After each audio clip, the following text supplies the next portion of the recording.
going to, oh, thank you. I always forget that. All right, call this John, meeting. can you wait a second? Because I have to do it to the YouTube as well. It'll take me Of course, of course. 2 seconds. Thanks.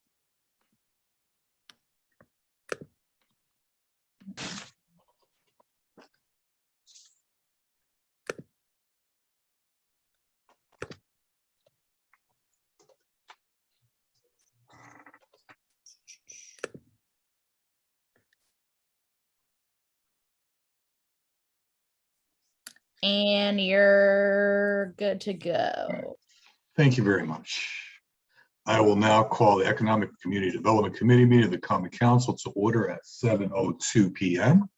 And I will call the names, do a roll call and call the names of who's, I'm sorry? You're all set. It was just the YouTube. I had to mute it. You're all set. Oh, okay. Don't know what you missed, but I'm going to call a roll call and just go through who's with us tonight. We have Miss Smith, Mr. Huvelman, Mr. Livingston, Mr. Meek, and Ms. Young, and myself, John Kites, are present tonight.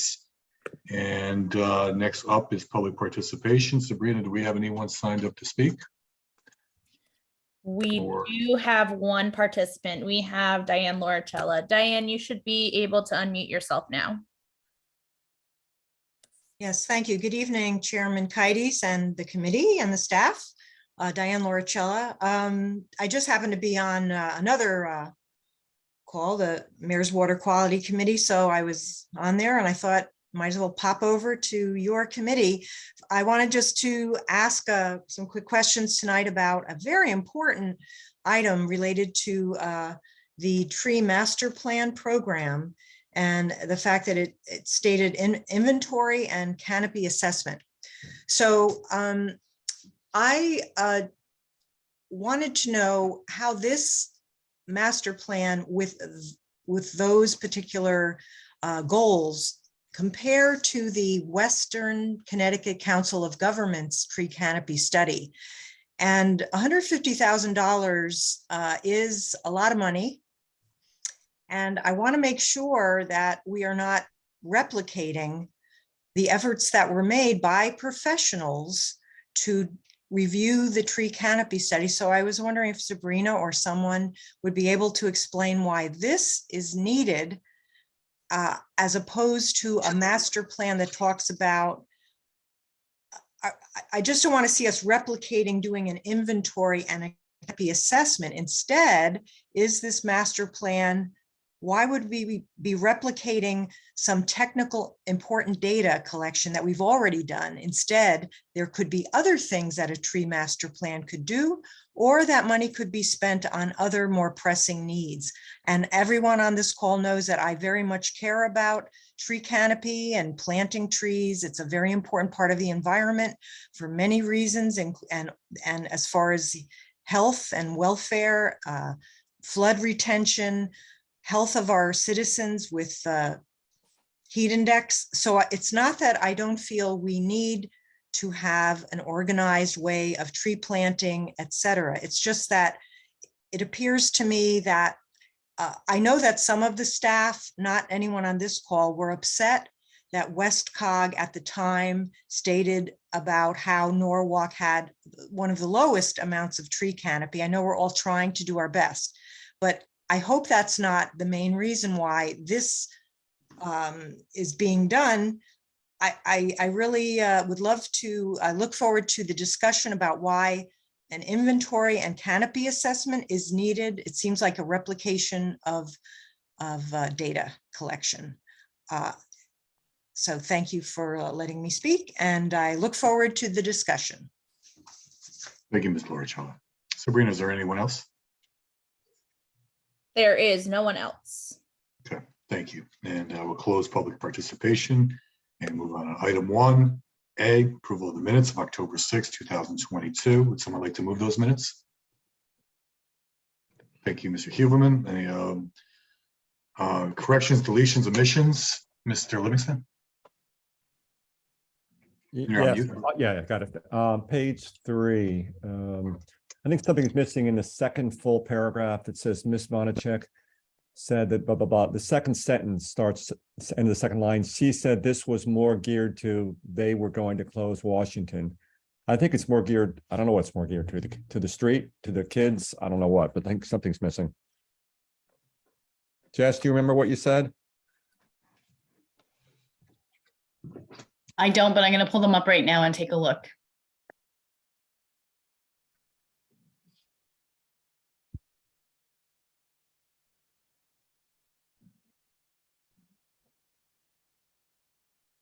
There was a difference between the 50 Washington Street versus the Wall Street celebrations. One was more geared to something. The Aren't these meetings recorded? They can't go back and listen. Yeah, we to the could. tape? So the No, we- Wall Street is more geared to adults, and the Washington is more geared to families with young children. Yeah, Darlene, I hear your point. I just didn't think if I thought I just knew it, we could just add it here. Yep. So I don't know if that helps clarify, Tom, but that was the intent is to have Washington geared to families and Wall Street geared to adults. So I think that the fix would be that she said this was more geared to adults and they were going to close Washington. Just so the words after geared to add adults and. And that'd be it. Thank you. Thank you. Anyone else? Okay, all in favor of the minutes as amended, please raise your hand to signify yes. Darlene too. Yep, that's unanimous. Great. Thank you. Okay, now moving on to new business, and that is item 2A.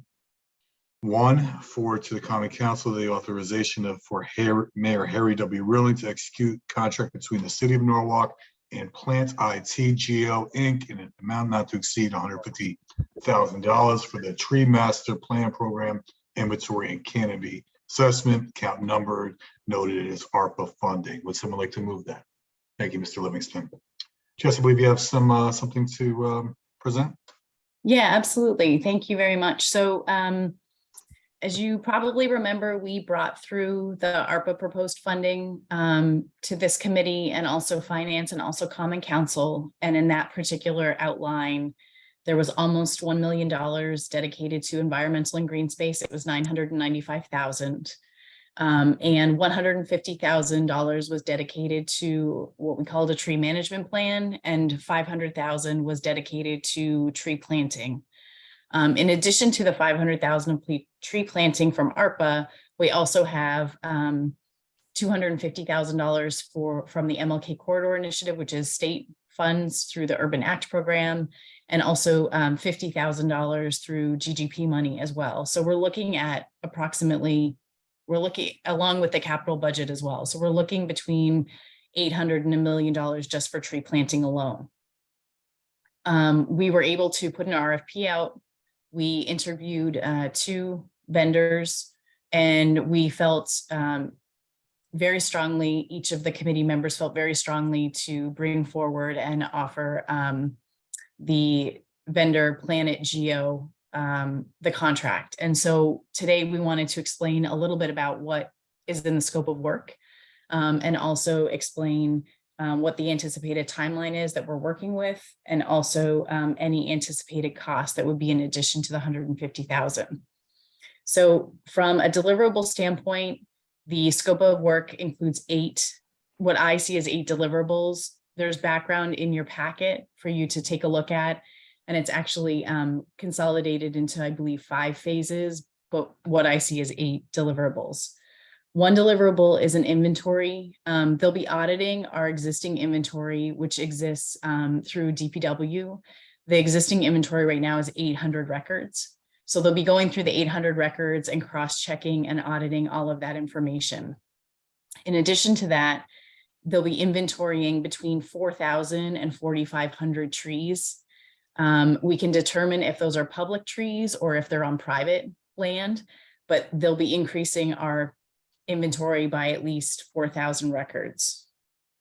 The second deliverable is a canopy assessment, and the canopy assessment is done from aerial photographs and from remote sensing. So the inventory is what they call a stem count from the bottom up, and the canopy assessment is from the top down. The third deliverable is a set of goals and objectives that they will work with us at the city, and they'll work with staff and stakeholders to be able to formulate a set of goals and objectives that speak to what we're trying to achieve through the inventory and through the canopy. The fourth deliverable is an urban forest framework, which is a survey, 5 2-hour in-person meetings with staff and stakeholders. They're going to be working through our ordinances and all of our internal organization and internal documentation to be able to make recommendations on how to streamline the process, but also how to update ordinances and work within the framework and make changes to the framework in order to be able to achieve our goals and objectives. The fifth is a maintenance management plan for the existing trees, as well as any future trees that are being planted. The sixth deliverable is a planting plan, and the planting plan will speak directly to what our goals and objectives are, taking into consideration what the inventory and canopy assessment show. The seventh deliverable is a training packet with guidance and standards with 2 training sessions, 1 in person, that will help us train volunteers to go out and help us enhance the inventory.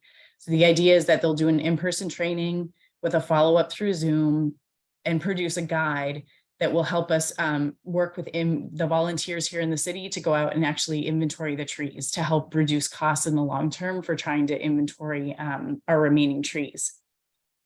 And then the 8th deliverable is what they call a tree plotter tool, and it's a GIS survey tool for the city to share publicly. So all of the data that is collected through the project will be saved in what they're calling a tree plotter software. It shows what the tree is, all of the variables that are in the inventory, and helps to also show canopy assessment as well. We will have access to the tree plotter tool and the canopy tool until the end of December 2023. The timing for this particular project, which is really key for us, is that we would start immediately if approved, and we would end up having the planting plan completed by the end of April 2023. And I say it's key because that would actually allow us to plant in the spring and start to work towards that planting plan. And we would wrap up in June 2023. And by wrapping up, we would end up doing the voluntary training. We'd be able to get the guidelines pulled together and get the tree plotter up. So I mentioned the anticipated costs in addition to the $150,000. There are no anticipated costs for the actual work and the deliverables itself, the 8 that I just mentioned to you. What is additional is that between 2024 and 2026, if we were to keep the tree plotter tool and also the canopy tool up online and be using that to manage our inventory and be using that for the public, it's about $11,700 per year. So if we decide to keep the data in the tree plotter and in the canopy tool, then we would end up paying just less than $12,000 a year. If we decided not to use the tree plotter tool and the canopy tool, we can extract the data and we can take the data out and we can use it and we can put it into our own GIS system. So there's flexibility there if we decide not to do that. So one of the things that we wanted to make sure of is that if we decided to not move forward with a canopy plan, or excuse me, with a canopy tool or the tree inventory tool, how easy is it to extract the data and use it in our own system? And that is the case. Just as it is the case that they're able to take our 800 records for our trees that we have currently from our GIS, and they're able to put that into their system and grow the inventory of at least 4,000 trees in addition to the 800 from what we're giving them. So the data is transferable, which is a big piece. And I'm happy to take any questions on the contract or on the scope of work that you may have. Tom? Yeah, thank you. Jess, this is great. So how did they come up with the 4,000 number? So we have a cap of $150,000. So basically, the way that we did it was I looked at all of their costs that were associated to each piece of their proposal. And they wanted to they gave us a price per stem of the inventory. And so what I did on our end is I looked to see what would fit within our budget in order to be able to use. And so we would be able to fit around 4,000 into our particular budget, but they included 4,000 to 4,500 because if some of the trees will be able, some of the trees might be easier to be able to inventory rather than others. So we really, the answer is we backed into that number, Tom, based on the 150. Yeah, I'm just wondering, so like if you put like Cranberry Park, you're gonna throw a whole bunch of trees in that, but I don't know if that really gets us all the information we really want, right? Right. And I think we need to I think there are probably lots of questions, but in my mind, there are two questions when it comes to the 4,000 to 4,500 trees. One is, are we interested in the urban core versus the suburbs? And do we want to take a sample from each and then extrapolate the data? That's one. Or, and the other question is what ratio do we want public tree to private tree? So if it's a public tree, we can collect a lot more information on it a lot easier. If it's a private tree, we would need to be able to sort of view the tree from a distance and be able to inventory it in some way.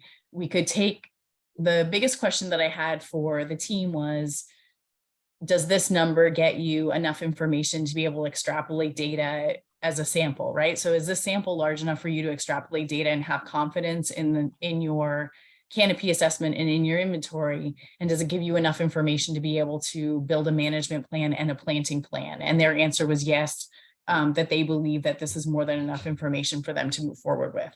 Yeah, that's the key question, right?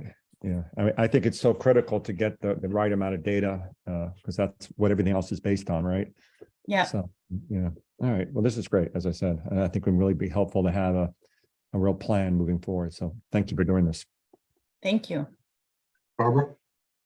Yeah, I think you might have said something about this, but how difficult would it be to transfer the GIS from the plotting and from the plotting tool Yep. to our Yeah. own, I mean, because I've seen our current GIS, Paul's done such a really good job with that. Yeah. Paul Sotnick, and he's very excited about it. Yeah. And he's done a good job. So how difficult is it to transfer that data to what we currently have? It's not difficult at all. So the way in which the geographic information systems work and the software works is that it's driven by a database which is a DBF file, but it actually looks like an Excel spreadsheet. So it's an advanced Excel spreadsheet. And the way that it shows up on the map is that there are two columns. This is way too technical and I apologize, I get excited about this stuff. So there are two columns, and they both basically reference the location. So it's a long and a lat column. So each of the dots that you see on a map is one record, one line in the Excel spreadsheet, and it includes two columns that is a location information. So with the existing database that we have and the existing work that Paul did, we basically extracted what is equivalent to the Excel file that has all the location data connected to each of the records, which is each of the trees, and they're able to put it into their tool.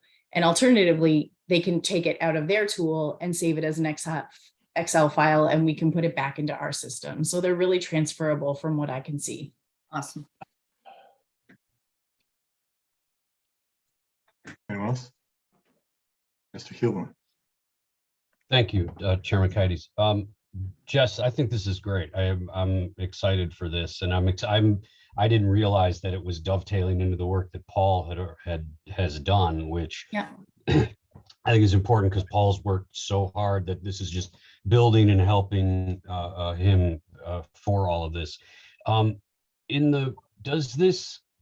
Does the plotting work that's done from this, is it transferable into a 3D environment also? Are we able to look at through the GIS stuff, able to plot 3D and see areas of the city, or is that outside the realm of what we have here? Yeah, so the tool So it's all Esri based, which Esri is a geographic information system software. Mhm. Esri has a whole bunch of different, basically Esri acts as like a suite. So just like Microsoft, it has, just like Microsoft has Excel and Word and PowerPoint and Access, Esri acts as an overarching umbrella that is a software package, and there are different tools in Esri to be able to do different things. So Esri has a plugin that basically allows you to have a 3D viewer. That's not something that I don't think we have that in City Hall. I can't really speak. I would have to ask IT about it. But they do have something called a 3D viewer where you could potentially put information in and have a view. And so you could do that. The other thing that we could do is that we might be able to actually put a column in with a variable that has a link to Google Earth, where you are then dropped as the person on the road in Google Earth that gives you the view of the tree. So we could potentially explore something like that, which would probably be a little bit more time consuming, but would be exponentially less cost, because I think the 3D viewer is actually quite expensive. Okay, great. Thank you. Very excited about this. Thanks.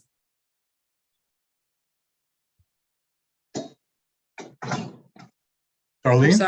sorry, Young? we get I on the see. hand quick enough. Just There wanted you to go. say this sounds so fantastic, Jessica, and just kudos to you and the department for bringing this forward. And it really sounds to me my mind starts to go towards how and what other spaces and places could something like this be, or who we can partner with. And I think of young people, and so helping to do the tracking of the trees. And so this has a lot of potential to do some really good things. So thank you. Absolutely. And thank you to DPW and Paul Stotnick, because we are, although we are leading this one particular piece, Paul and Ken Hughes and Chris Torrey and Robert Stowers have been really sort of in lockstep with us. And we've been working with them so closely and really using them as the subject matter experts on what is available in City Hall and how they've been looking at things. And they've been really great partners in all of this. So, again, this wouldn't be possible without their help. They've just been really great. And Paul helped lead a session this morning for a couple hours on tree planting and plotting trees in South Norwalk, and did a really excellent, he did a really, really great job. So I think that, I think that he will clearly continue to be involved in this and help lead all of this. And he's got such a great handle on what's going on in this particular forum. So yeah, he's been fantastic. Yes, Paul is the tree guy for the city of Norway. I mean, I think we've got to do something in his honor. Absolutely. So yeah, of course. Seeing no more questions, I will now call for the vote. All in favor, please raise your hand and signify yes. Arlene, everyone. Okay, great. Unanimous. Yeah, thank you.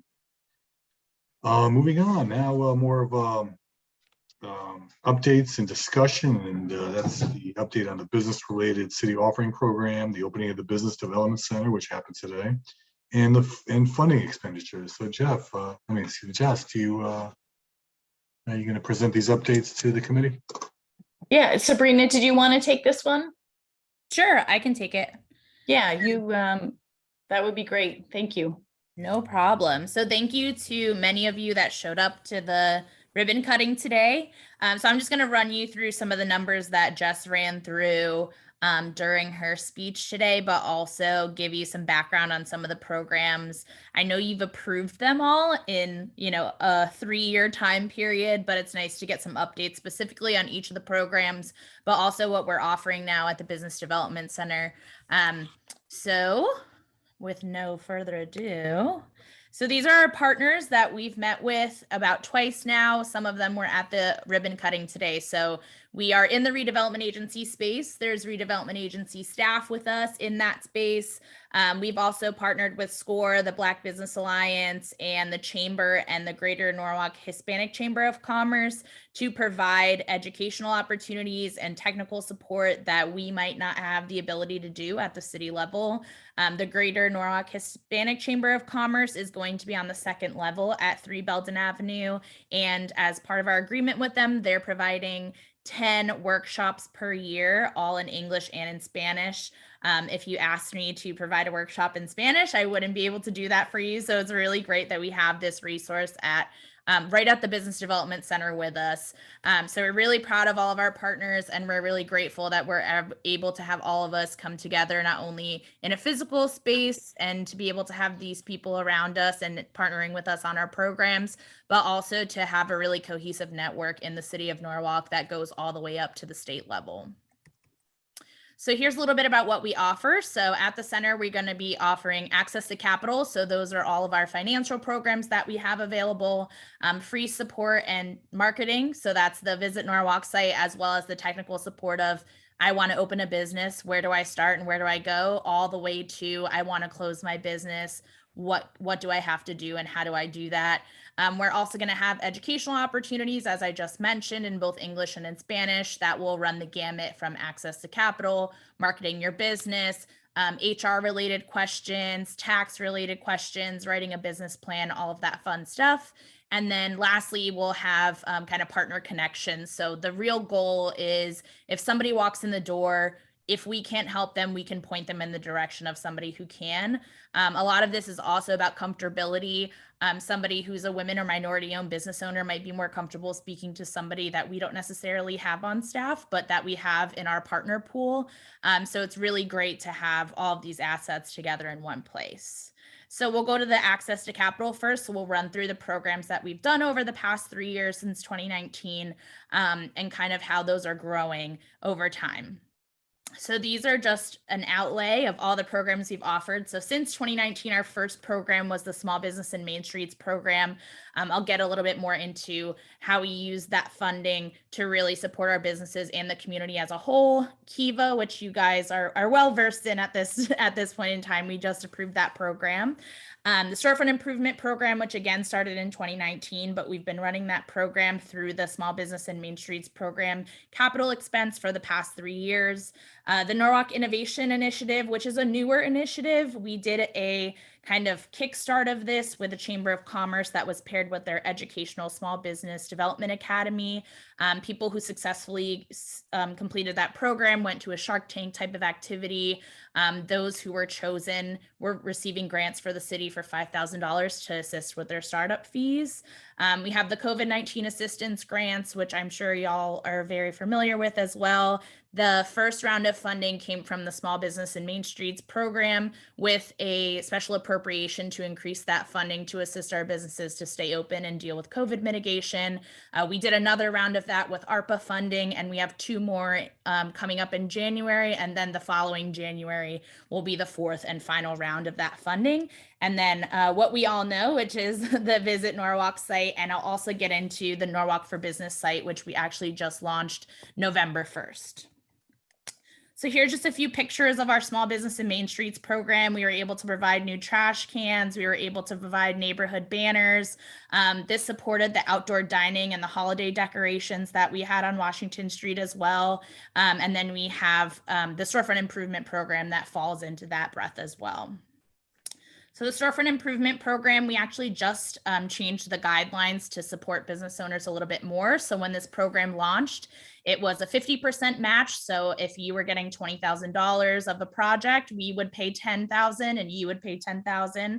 We've now changed that to 80%. So if somebody's doing a $20,000 project, we kick in $16,000 and they kick in $4,000. It's really helped out a lot of folks, and it's really transforming our streets. So there's a couple of before and after photos that I'll go through. So here's Hair Tech, Beauty and Barber before and after.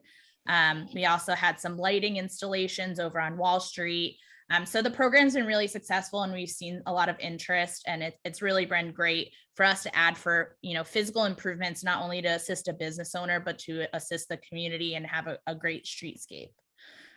So the COVID-19 business grants, we had this go around, the first go around, we only had $5,000 grants available. With the ARPA funding, we scaled that. We had $5,000 grants, $10,000 grants, or $15,000 grants. All of the applicants had to be Norwalk business owners. They had to employ between 2 and 25 employees, and the amount of grant money that was received was based on the amount of employees that existed within that firm. So the idea is you get more funds to support more jobs during COVID or during the effects that COVID had. So we have over $885,000 that we're investing into this program. We've already spent $430,000 of that. The remaining funds will be allocated in 2023 and 2024. So we have assisted 69 businesses, and we have about 60 left that we'll fund in the next 2 years. The next program is the Kiva program. Again, we've talked about this a ton, but we are in the top 1% of Kiva hubs in the nation and internationally. We've produced over 14 applications at this point in time, and we only launched the last few days of August. And we've actually already funded 4 full loans. So we've had over $25,000 of private investment just really in the last month alone. Pedro Mata on our team is heading up as the capital access manager. And what's been happening in these conversations is we're helping these people not only, put money into their businesses and helping them underwrite and tell a good story and taking great pictures. But on top of all of this, we really get to sit down with them and do technical assistance, which I think is also a great benefit, which we might have not had that touch point before. The third program is the Norwalk Innovation Initiative. Again, we did kind of a pilot with the chamber.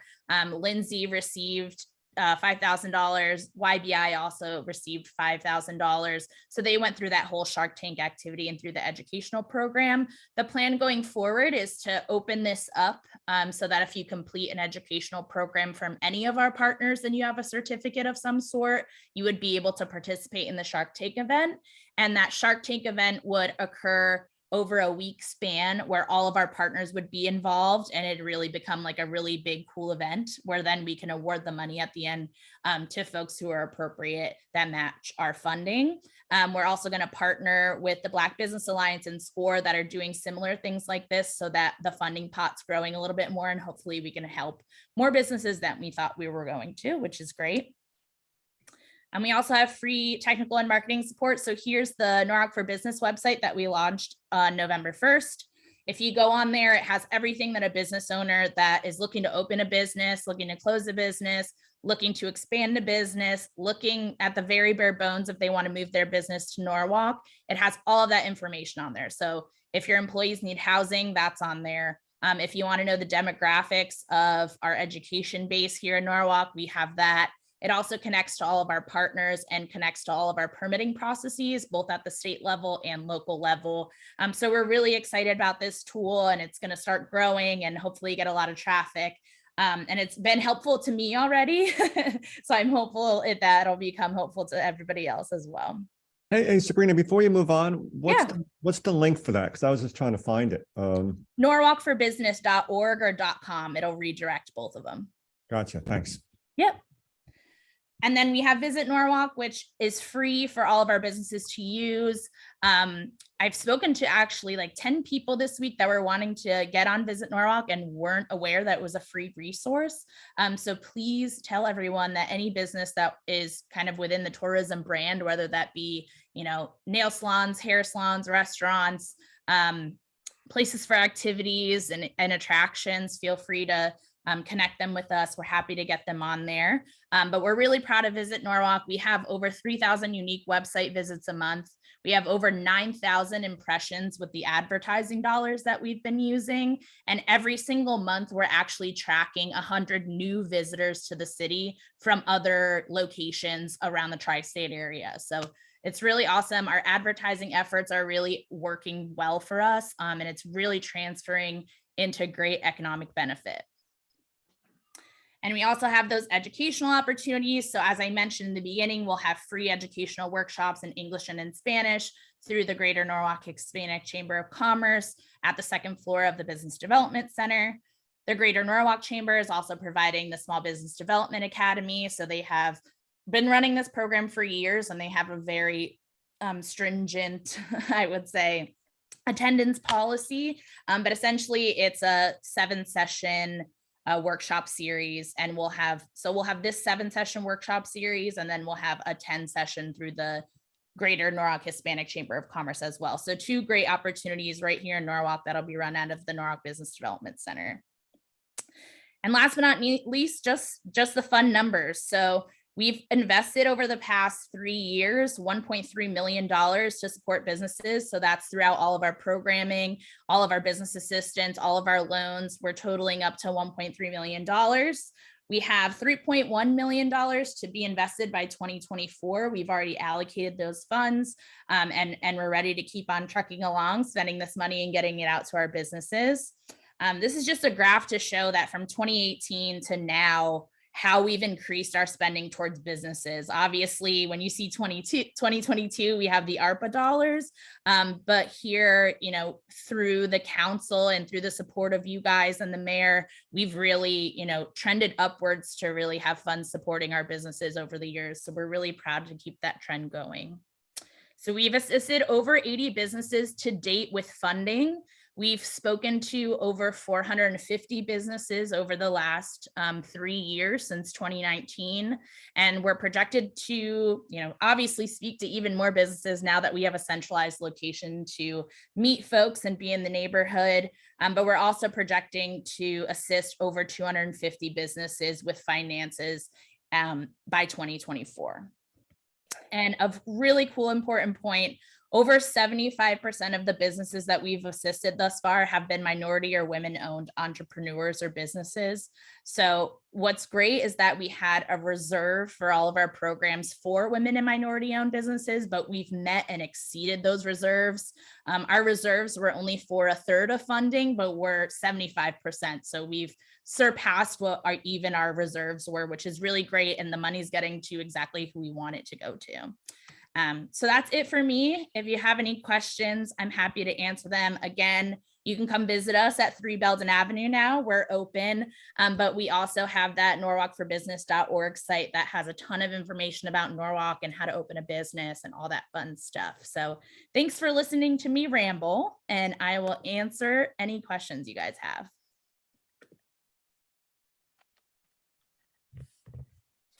Okay. So, Mr. Meek. Thanks. Yeah, my question, you caught my ear with you offer legal and tax advice. Like what is the full scope of that? Are you hooking people up with local practitioners when it gets a little too complex, or how does that work? So we're not giving, this is what you should spend your money on, and this is exactly what you should do, since none of us are CPAs or lawyers. So we would give connections to local institutions that are providing that service to those connections to lawyers. Like SCORE connects people actually to those professionals that work pro bono. So we have those connections through our network. But as city staff, we wouldn't be doing that. So how are you building that network? Are you leveraging like Chamber of Commerce, or can say a practitioner just come into your spot and say, hey, if somebody needs legal advice, here's my shingle? Yeah, so we've been doing a little bit of both. So I've had people reach out to me to be that asset for folks, but also the chamber has great resources and members that are available. SCORE has great resources and members who have helped be mentors through SCORE that have that information and have that expertise as well. So it's more making the partnership and making that bridge. Okay, thanks, Sabrina. Yep. David. Thank you, Chairman Kites. I just want to say I was there today. It's amazing. It's wonderful what you guys have done. And I just want to say to you, Sabrina and Jessica, thank you for the work that you guys have put in on this over this number of years, and the just seeing the fruits of that, and the 2 entrepreneurs that were there today who benefited from the Kiva program. It was great to meet them. It's exciting what they're doing. And, I've said this before, I'll say it again. I want to see Norwalk. I would love to see Norwalk become just the small business capital of Connecticut, of the Northeast. I think that we have the potential to do that. And we have such amazing resources, both, professionally and human resources here that I think we are now really taking advantage of. And it's your stewardship, and Jessica, your stewardship. And I would just want to say thank you for that work. Oh, thank you so much. Thank you guys as well. None of this happens without you guys. Tom? Yes, thanks. So just two things. One, echo David's comments. It was really amazing today. And what I find particularly great is that you guys are proactive in this. And it's not just sitting around waiting for businesses to come here, but you're encouraging them and encouraging residents to set up businesses and to grow our city that way. And I think it's really terrific. And thank you, Sabrina and Jessica, for all your hard work there. I just want to, I'd also add something to what Brian said. I have worked in places before where I know law firms like to get involved, and they usually have point people. And I know there's some firms in Stanford that I'm sure would be interested in helping and being sort of on retainer, if you will. They don't charge for the work. They really do it to try and get involved in these businesses when they start. But I could put you in touch with some if that helps later on. Awesome. Any connections you have would be greatly appreciated. It'd be great. Barbara? Yeah, I'd just like to chime in with my thanks for the work that you have done, Sabrina and Jessica. Just such creative and forward thinking. And, what I have seen since I've been on this council in the past 5 years has just been extraordinary growth. And so just wanted to add my thanks. Thanks. Appreciate it. And I concur. Great stuff. A lot of hard work, and it's paying off. Thank All you. right. I guess I could not be, I can't go without, pulling up the rear and saying, ditto on everything that's been said and more. And there's more to come. And that's what's even more exciting. So thank you. Thank you.